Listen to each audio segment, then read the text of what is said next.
Hello, YouTube. Welcome back to Bald Man Building an Airplane. You know, maybe I should change the name of this channel to Bald Man Building an Airplane. It would get more views, but maybe that's a bad thing because I don't really care about that. Anyway, this video do I care about that? Anyway, do I care? Anyway. For real though. This video is the gap seals for the aileron and flaps. These are the pieces you saw me working on the end of the last video. They're basically just big, long pieces of sheet metal that have some angles bent into them so that when the flap and the aileron sit up against the wing in their, I don't know, relaxed position, I guess would be the best term. You know, they're neutral position. That's the right way to say it. When they're in their neutral position, these gap seals sit between. They provide an angle between the rear spar and the top skin, so that there's no gap there, right? And what that does is it allows less air or almost no air to sort of swirl off of the top of the wing and then like enter into the sort of area where it could, right in front of the aileron or right in front of the flap, which in turn reduces a little bit of ability for the air to cause a vortex, which causes drag. So, in typical aircraft owner fashion, I look at that and say, hey man, that adds 2 knots. Realistically, I don't think it probably does much, but everything does a little bit. These planes are pretty slippery with all their flush rivets.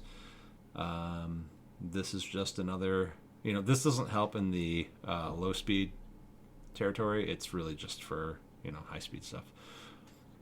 These were not problematic. Realistically, there was no issue installing them. One thing I did notice, it was really funny. So they attach to the skin and then they attach to the spar. And there was a couple of rivets where they attach to the spar and there's like a doubler near the root of the wing. And I just, no, wait. Damn it.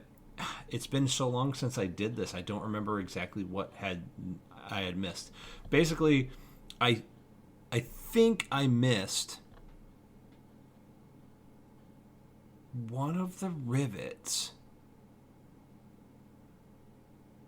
on the rear spar, or maybe it was no. It definitely wasn't that. It was that when I went to test fit the flap, I realized that I had missed a rivet on the gap seal that goes through the rear spar and the doubler near the root of the wing. So I was a little bit disappointed in myself for missing a rivet, and then I realized, like, oh, I see why I did that, because there was one that was problematic, and I just, like, brain deaded and didn't finish what I was working on. I also wanted, as you've seen me for the last couple of minutes while I've been blabbing on about whether I did this thing or not, I did test fit the aileron and the flap just to sort of see how they fit in there together, and made sure that the gap seal didn't interfere.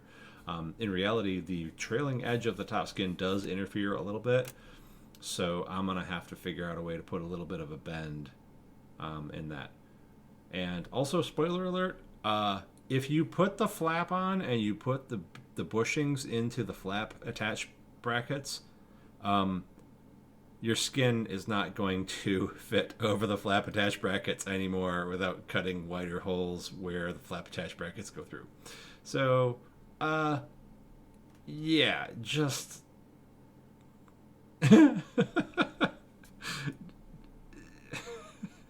just don't put the bushings in until the skin is on. That was a stupid mistake. They're super easy to take out and put back in, but I was just like, that was so dumb. Why did I do that? So anyway, thanks for stopping by, and hope to see you in the next one, where we will probably be dimpling.